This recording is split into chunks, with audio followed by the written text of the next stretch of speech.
Ауызда еритін ірімшік қосылған осындай өте дәмді шоколадты пирогты жасап көріңіздер.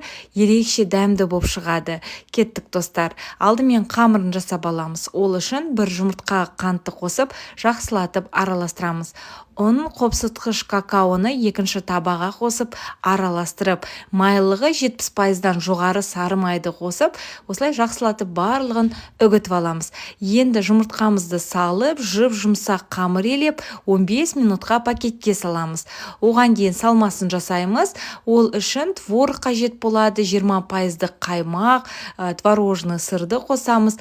Қантымызды, бір ас қасық жүгері крахмалын, 2 жұмыртқаны қосып, блендердің көмегімен езіп аламыз. Диаметрі 23-24 см болатын формаға енді салмамызды құйып 180 градуста 35-40 минут пісіреміз. Піскеннен кейін суытып аламыз. Бетіне шоколад пен сары майды су моншасында ерітіп, арахисті қосып, осылай бетіне жағамыз. Мінекей пирогымыз дайын болды. Міндетті түрде жасап көріңіздер, сақтап алуды ұмытпаймыз. Сіздермен бірге болған Гаухар.